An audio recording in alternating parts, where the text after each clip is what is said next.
اکبر. لیکن میرے غوث نے واز کا رنگ ہی بدل دیا. سرکار غوث اعظم نے رنگوں کے کلر کی فضیلت پر کوئی تقریر نہیں کی, سلسلوں کی فضیلت پر کوئی تقریر نہیں کی, نسب کی فضیلت پہ کوئی تقریر نہیں کی. سرکار غوث اعظم نے لوگوں کو بلایا قرآن و سنت کی طرف اور بتایا کہ اصل چیز قرآن و سنت ہے.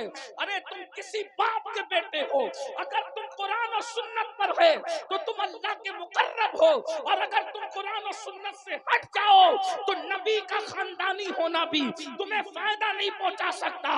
نبی کا بیٹا ہو کر نوح علیہ السلام کا بیٹا, اس کے بارے میں قرآن کہتا ہے لیس من اہلک, اب یہ آپ کی آل سے نہ رہا. اور اصحاب کہف کا کتا ولیوں سے وفا کرتا ہے تو خدا اس کو جنت کا مستحق حافظہ کرتا ہے. واہ واہ, نعرہ تکبیر, نعرہ رسالت. شہنشاہ بغداد کانفرنس. عربی نبی کا غدار ہوا تو ابو لہب کی شکل میں جہنم میں جا رہا ہے, اور حبشی نے نبی سے وفاداری کی تو حبشی اوپر نظر آتا ہے, اور کعبے کی چھت حبشی کے قدموں کو چومتی نظر آتی ہے. سرکار غوث اعظم نے بتایا اصل چیز قرآن و سنت ہے. قرآن و سنت سے دور رہو گے کبھی عزت نہیں ملے گی, کبھی مقام نہیں ملے گا, کبھی مرتبہ نہیں ملے گا. آئیے سرکار غوث اعظم کیسا واز کرتے تھے, اس واز کی کچھ جھلکیاں میں آپ کے سامنے, اب اس کو آپ سنیے.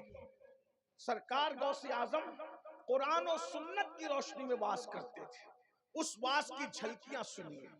اب میں جلدی سے پڑھتا ہوں.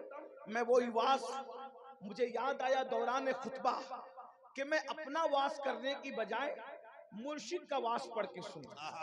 واہ واہ, میری اوقات کیا ہے, میری حیثیت کیا ہے, زبان میری, یہ بات ان کی, ان کے نانا کی بات ہے, ان کی بات ہے. آئیے اب دھیان سے سننا, بہت وقت آپ کا نہیں لیں گے, وقت زیادہ ہوا ہے, سردی کا موسم بھی ہے اور آپ بہت دیر سے بیٹھے بھی ہیں, کئی خطبہ کو آپ نے سن لیا ہے, اور میں جانتا ہوں یہاں کے لوگ بہت اچھا سننے کے عادی ہیں. یہاں کے لوگوں کو جو بول دو وہ کرتے ہیں. جیسے مثال کے طور پہ وہ جو لوگ کھڑے ہیں, اگر میں ایک جملہ کہہ دوں گا بیٹھ جاؤ تو دیکھنا ابھی سب بیٹھ جائیں گے. کچھ آپ نہیں بولی, بیٹھ جائیں. ماشاءاللہ, دیکھیے یہ میری قوم ہے, ہم لوگوں کو ان پہ فخر ہے. ہم فخر کرتے ہیں اپنی قوم پہ کہ جو کام سیاسی لیڈر برسوں میں نہیں کر سکتے, ہم ایک سیکنڈ میں اپنی قوم سے وہ کام لے سکتے ہیں. سبحان اللہ. ہماری قوم ہم سے اتنی محبت کرتی ہے. تو اللہ کے بندو, میں بہت دیر ٹائم نہیں لوں گا آپ کا, تاکہ آپ جلدی سے گھر بھی جائیں. پھر کل بھی محفل ہونی ہے, گزرے ہوئے کل بھی محفل ہوئی, آنے والے کل بھی محفل ہوگی. اب ذرا توجہ سے سنیے گا. اللہ کے بندو, غوث پاک نے کیسا واز کیا ہے. دراصل ان کا واز مصطفیٰ جان رحمت کا واز ہوا کرتا تھا. وہ واز کے اندر قرآن و حدیث پیش کرتے تھے. یہاں ایک بات, میرے علماء منبر پہ بیٹھے ہیں, یہ سب میرے مخدوم, میرے بزرگ ہیں. میں اپنے جونیئر علماء سے بھی کہتا ہوں کہ اپنی من کی ٹھوکم ٹھاک کرنے کی بجائے اگر ہم قرآن و سنت پیش کرے واز کے اندر, تو آج بھی ہم وہی انقلاب پیدا کر سکتے ہیں جو سرکار غوث اعظم نے پیش کیا تھا, جو سرکار غریب نواز نے پیش کیا تھا, جو بابا فرید نے پیش کیا تھا. آج ضرورت ہے ہم اپنی قوم کو قرآن و سنت کے قریب کریں. ہماری قوم قرآن و سنت سے بہت دور جا چکی ہے. تو میں جلدی سے پڑھتا ہوں. آج یہ مصطفیٰ جان رحمت صلی اللہ علیہ وآلہ وسلم کی وہ خوبصورت سی حدیث ہے. حدیث پاک کا مفہوم کیا ہے؟ اللہ کے سچے رسول صادق و مصدوق مصطفیٰ جان رحمت صلی اللہ علیہ وآلہ وسلم کو ایک شب جہنم کا مشاہدہ کرایا گیا. ایک رات رسول اللہ کو جہنم کا مشاہدہ کرایا گیا. حضور علیہ السلام نے جہنم کو دیکھا, جہنم کا مشاہدہ کیا. ذرا دل کے کانوں سے سننا بھائیو, یہ جہنم کیا ہے, جہنم کسے کہتے ہیں, آپ کو معلوم ہونا چاہیے. اللہ کے سچے رسول صادق و مصدوق مصطفیٰ کریم رؤوف الرحیم صلی اللہ علیہ وآلہ وسلم فرماتے ہیں کہ 1000 سال تک اللہ نے جہنم کی آگ کو بھڑکایا تو جہنم کی آگ لال ہو گئی. 1000 سال اور بھڑکایا تو وہ سفید ہو گئی، 1000 سال تک اور بھڑکایا تو وہ کالی ہو گئی، یعنی جہنم کی آگ کو اللہ نے کتنا بھڑکایا؟ 3000 سال تک بھڑکایا۔ یہ نبی کا فرمان ہے۔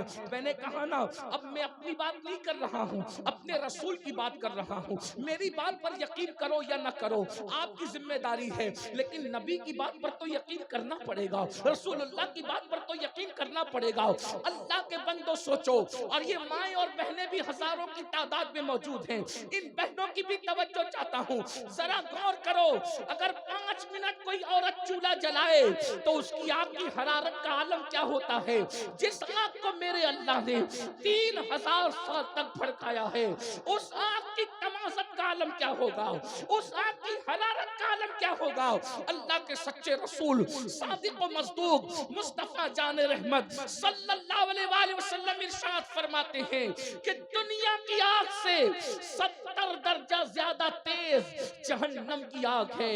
جہنم کی آگ کا حال یہ ہے، دنیا کی آگ میں پتھر ڈالو تو دنیا کی آگ پتھر کو نہیں جلا سکتی، مگر جہنم کی آگ کی حرارت یہ ہے کہ جہنم کی آگ کے اندر پہاڑ ڈالے جائیں گے تو پہاڑ بھی پگھل جائیں گے۔ میرے بھائیوں بتاؤ تو صحیح، میری بہنوں بتاؤ تو صحیح، جس میں پہاڑ پگھل جائیں گے اس میں ہمارے اس 5-6 فٹ کے وجود کا کیا ہوگا؟ ہاں، ان ہڈیوں کا کیا ہوگا؟ اس چمڑے کا کیا ہوگا؟ اس وجود کا کیا ہوگا؟ اسی لیے اللہ کے سچے رسول رحمت للعالمین مصطفیٰ جان رحمت نے اپنی امت سے ہمدردی کی وجہ سے عذاب جہنم کو کھول کھول کر پیش کیا۔ میرے آقا نے ایک راز کی بات ہمیں بتا دی۔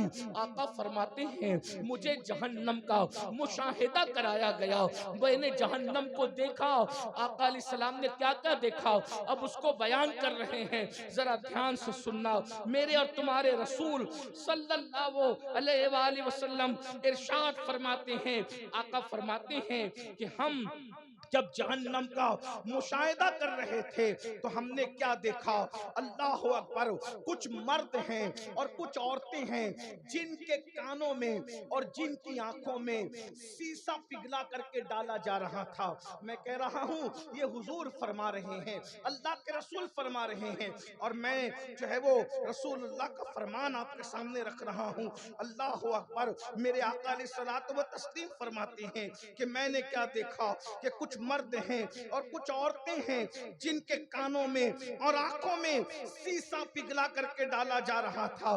میں نے پوچھا جبریل یہ کون لوگ ہیں؟ تو جبریل امین نے عرض کیا یا رسول اللہ صلی اللہ علیہ وآلہ وسلم، یہ آپ کی امت کے وہ لوگ ہیں جو حرام دیکھا کرتے تھے اور حرام سنا کرتے تھے۔ اللہ اکبر، یعنی کہ وہ اپنے کانوں سے گانے سنا کرتے تھے۔ رسول اللہ فرما رہے بھائی میں نہیں، یہ امین القادری کی گفتگو نہیں، یہ مفتی محبوب صاحب کی گفتگو نہیں، یہ سید احمد کبیر صاحب کی گفتگو نہیں، یہ کسی خطیب کی گفتگو نہیں، یہ تمہارے میرے رسول کا مشاہدہ ہے۔ حضور دیکھ کر فرما رہے ہیں کانوں میں سیسا۔ یہ سیسا کیا ہے؟ اللہ اکبر، جب کوئی دیوار بنائی جاتی تھی پہلے زمانے میں تو آگ پر سیسا پگھلا کر کے اس پتھروں پہ ڈال دیتے تھے۔ وہ پتھروں میں جو سیسا پگھلائی ہوئی دیوار بنتی تھی پتھروں سے، آج تک صدیاں بیت گئی اس کو کوئی توڑ نہ سکا۔ ذرا بتاؤ تو صحیح، دنیا کی آگ کا گرم کیا ہوا سیسا جب اتنا خطرناک ہوتا ہے کہ وہ پتھر کو پتھر سے جوڑ دیتا ہے، تو وہ جہنم کی آگ کا سیسا، اور وہ بھی رسول اللہ فرما رہے ہیں کانوں میں اور آنکھ میں۔ ارے کان میں گرم تیل چلا جائے زیادہ گرم تو کان کا حال کیا ہوتا ہے؟ آنکھوں کے اندر اگر تن کا چلا جائے تو کیا حال ہوتا ہے؟ آقا فرما رہے ہیں یہ عورتیں اور مرد وہ تھے جو حرام سنتے تھے، حرام دیکھتے تھے۔ آج حرام نہیں دیکھ رہی ہو، نرم نرم گدوں پر لیٹ کر زنا کی فلمیں دیکھی جاتی ہے، جو وہ سیریل دیکھے جاتے ہیں، ناچ گانے دیکھے جاتے ہیں، زنا کے مناظر دیکھے جاتے ہیں، سیریلوں کے اندر بھاگنے اور بھگانے کے مناظر دیکھے جاتے ہیں۔ سن لو، دنیا کی آوارہ قوموں کو دیکھ کر تم کبھی آوارہ مت ہو جانا، اس لیے کہ دنیا کی دوسری قوموں کے پاس آخرت کا تصور نہیں ہے۔ دنیا کے لوگ اگر بہک گئے کوئی تعجب کی بات نہیں، ان کو کوئی جہنم کا مشاہدہ کرانے والا نہیں تھا۔ ہمارے